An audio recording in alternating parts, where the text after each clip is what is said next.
ئێرە ناوچەی پیشەسازی مووسڵە. ئەمانە شیش و ئاسن و کاڵایی بیناسازین. زۆربەی ئەو شیش و ئاسن و کاڵانەی لە پارێزگای نینەوە بۆ بیناسازی بەکاردەهێنرێن ئۆکرانین.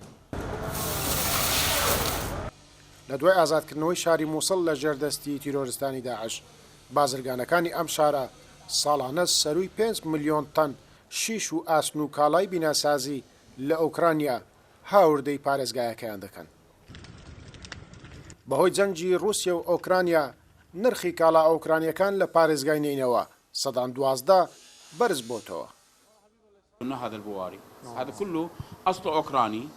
لازم حەمید یەکێ لە بازرگانەکانی ئەم شارەیە زۆربەی ئاسن و شیشەکانی کۆگایەکەی ئۆکرانین. دەڵێت لە ماوەی ئەم هەفتەیە تەنێک ئاسنی ئۆکرانی $200 چۆتە سەر نرخەکەی.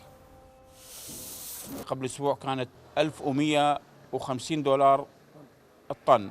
البارحة التسعيرة صارت ب 1260. پێش هەفتەیەک تەنی ئاسنی ئۆکرانی بە $1150 بوو. لە دوێنێوە نرخەکەی بەرز بۆتەوە بۆ $1206. تا ئێستا یەک تەن ئاسنی ئۆکرانی بەراورد بە نرخە کۆنەکەی $200 بەرز بۆتەوە. ئەگەر جەنگەکە بەردەوام بێت نرخی ئاسن لە هەموو جیهان بەرز دەبێتەوە. چونکە رووسیا و ئۆکرانیا بۆ 146 هەموو وڵاتانی جیهان ئاسن بەرهەم دێنن. بەشێک لە بازرگانەکان ئاسن و کاڵایەکانی بیناسازی ئۆکرانی لە کۆگایەکانیان ڕاگرتووە و ڕەوانەی بازار ناکەن. جێگری سەرۆکی ژووری بازرگانی نینەوە دەڵێت بازرگانەکان ترسیان لەوە هەیە ئەگەر کاڵا ئۆکرانیەکان بە نرخی هەفتەیەک بەر لە ئێستا بخەنە بازار بە هەمان نرخی جاران کاڵایەکانیان دەست ناکەوێتەوە. هو التاجر إذا بضاعته باعها بسعر القديم.